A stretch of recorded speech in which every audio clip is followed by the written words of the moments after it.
72వ miss world పోటీలకు హైదరాబాద్ ఆతిథ్యం ఇస్తోన్న విషయం తెలిసిందే. ఇవి మే 7వ తేదీన ప్రారంభం కానున్నాయి. జూన్ 2వ తేదీతో ముగియనున్నాయి.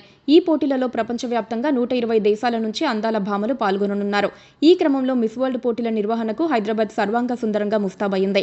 100కు పైగా దేశాల నుంచి వచ్చే అందాల భామలకు స్వాగతం చెప్పేందుకు శంషాబాద్ ఎయిర్పోర్ట్ను ప్రత్యేకంగా ముస్తాబు చేశారు. తెలంగాణ సంప్రదాయ పద్ధతిలో విదేశీ ప్రతినిధులకు స్వాగతం పలికేందుకు అధికారులు ఏర్పాటు చేశారు. సోమవారం నుంచి విదేశీ ప్రతినిధుల రాక పెరగనుంది. ఇందుకోసం ఎయిర్పోర్ట్లో ప్రత్యేక లాంజ్లతో పాటు హెల్ప్ డెస్క్లు ఏర్పాటు చేశారు.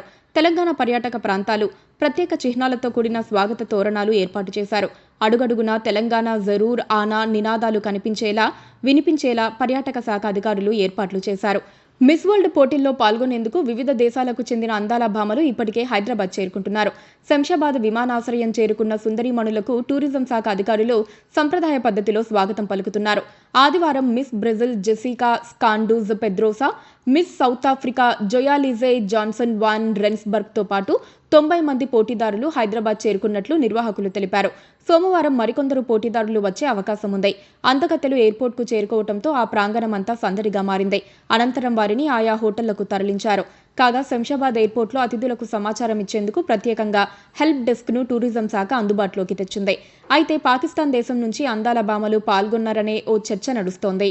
ఎందుకంటే పహల్గాం ఉగ్రదాడి అనంతరం భారత్, పాకిస్తాన్ల మధ్య ఉద్రిక్త వాతావరణం నెలకొంది. ఇప్పటికే దేశంలోని పాకిస్తానీలు భారత్ విడిచి వెళ్లేందుకు ఏప్రిల్ 29వ తేదీ తుది గడువుగా నిర్ణయించింది.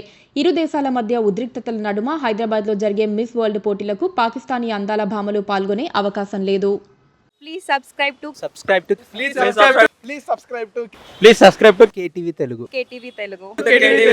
KTV Telugu. KTV Telugu channel.